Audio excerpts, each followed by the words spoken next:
Labo, godam, sveiki!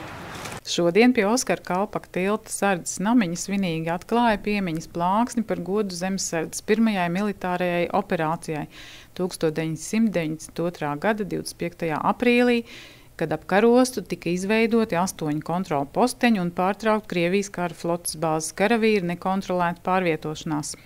Es esmu pilnīgi pārliecināts, ka mēs esam gatavi un arī tikpat labi izpildīt tādu pašu uzdevumu. Mums ir saglabājusies tāda paša deksme. Jaunatne ir ļoti labi motivēta un principā viņiem ir reāla ticība un liels patriotisms. Tā tik dažreiz izskatās no malas, kad mēs vairāk uz ielas redzam tos, kuri nav iesaistījušies varbūt tieši zemesardzes rindā ar kaut kādiem tādiem nemotivētiem izgājieniem. Bet zemesardzē visi ir patrioti un tic un pārliecināti, ko mēs darām, uz kuriem mēs ejam. Šī iniciatīva nāca, man personīgi to izteica NBS komandieris ģenerālmajors Graube, ja, un tā radusies varbūt sadarbībā kopā ar pulkvedi Jāni Hartmani, ja, kurš zināmā mērā ir atbildīgs par Latvijas bruņoto spēku un zemesardzes pārējo spēku veidu vēsturisko informatīvo faktu apkopojumu. Ja. Tā kā es saņēmu to no ģenerālmajora Graubes kunga, tad šī iniciatīva ir no viņa. Tā armijā pieņemts, jā. Un otrkārt, šeit ir tik tiešām mūsu atbildība, jā. Un ne jau bruņotie spēki vai kādi citi šeit tam vajadzēja darīt, bet vajadzēja darīt tiem, kas ir turpinātāji to zemesargi, kas šeit piedalījās šajā operācijā. Bija citādākas operācijas, jā, un tās tiks, protams, arī nākotnē atzīmētas, jā. Un šitais, kā jūs teicu, ir tikai tāds pirmsākums, un es nezinu nevienu tādu vietu, kur mēs būtu atzīmējuši ar tādu plāksni tieši mūsu neatkarības modernajā vēsturē, kad tos veikumu, ko paveica šie te Latvijas valsts patrioti. Jāsaka tā, ka pati ideja par Liepājas operāciju parādījās tajā brīdī, kad Latvijas zemesardze jau bija labi pastrādājusi uz Latvijas robežu. Sadarbībā ar muitu, jo robežsargi toreiz vispār nebija principā. Latvijas zemesargi no zemesardzes bataljoniem praktiski bija ievaduši kārtību uz Latvijas robežas, vairs nevarēja braukāt, kur un kā grib. Un arī muitas apsardze normālam darbam bija nodrošināta. Un tad, kad mēs sākām skatīties, kādas vēl ir valstī lielākās problēmas, tad izrādījās, ka ļoti liels melnais caurums ir tieši Liepāja. Kāpēc? Tāpēc, ka padomju armijas flote, pārmija un flote, un tajā laikā viņi vairs it kā neskaitījās padomju armijas, bet tomēr viņi šeit bija ļoti ilgus gadus pilntiesīgi saimnieki. Viņi te regulēja visu, jo ieskaitot partijas komitejas un pārējo. Un tāpēc viņi arī, protams, pat neņēma vērā nekādas tur Latvijas muitu, robežsargs un visu citu. Protams, Latvijai nebija ne līniju kuģu, ne raķešu, nekā, un tāpēc praktiski vienīgais veids, kā piespiest pildīt viņus, Latvijas likums, bija viņus piespiest. Un kā to var izdarīt? Ņemot vērā, ka šeit kara ostā toreiz bija pēc dažādiem aprēķiniem ap 20 000 militāru personu, un mūsu pusē zemesargi arī bija apmēram mazliet mazāk, bet toties mums bija vājš bruņojums, nebija tik daudz ieroču varbūt.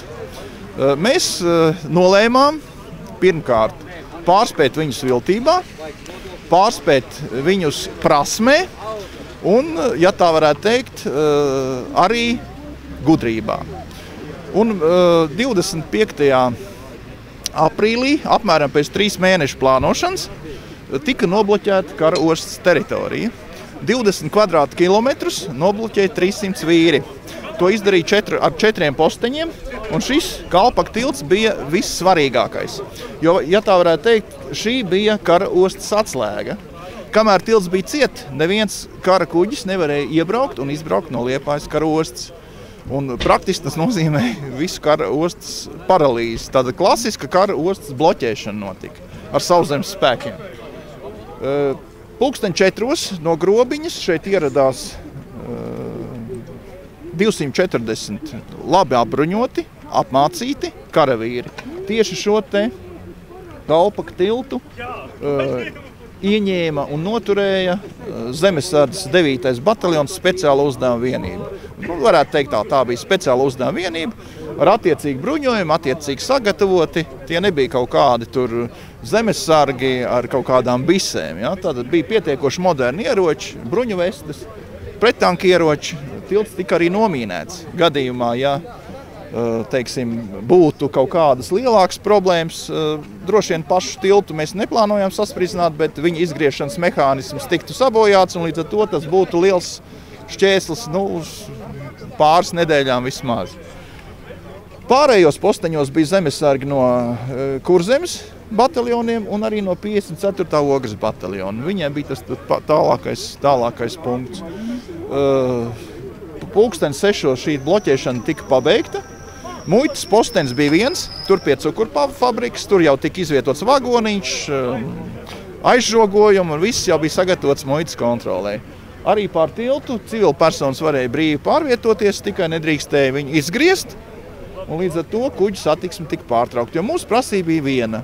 Krievijas armijai, Latvijas teritorijai jāievaro likumi un jāpakļauj kuģi muitas kontrolē, kas gan ir tāds diezgan dīvaina lieta, jo pasaulē it kā kara kuģus muita nekontrolē, bet šeit bija tā specifiskā situācija, ka viņi ar šiem te kuģiem, ar transporta kuģiem veda ārā no Latvijas visu, ko varēja izvest. Un bez tam 92. gadā bija arī diezgan ievērojams noziedzības pieaugums, un tieši no šiem te jau degradētās armijas vienībām noziedznieki iepirka munīciju, ieročus un daudzas citas lietas. Arī pat vēl šobrīd to, ko konfiscē policija, sprāgstvielas un pārējais, viena liela daļa nākus no tiem laikiem un tieši nopirkt no padomju armijas.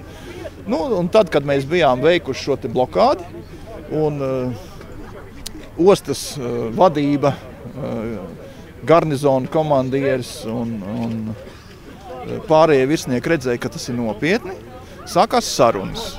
Sarunas, protams, pamatos veda pilsētas dome, un pateicoties arī Jaunslēnkungam, kurš zināja lietas apstākļus, viņus labi pazina un arī parādīja diezgan labas politiķas spējas, šī te sarunas ritēja samērā veiksmīgi.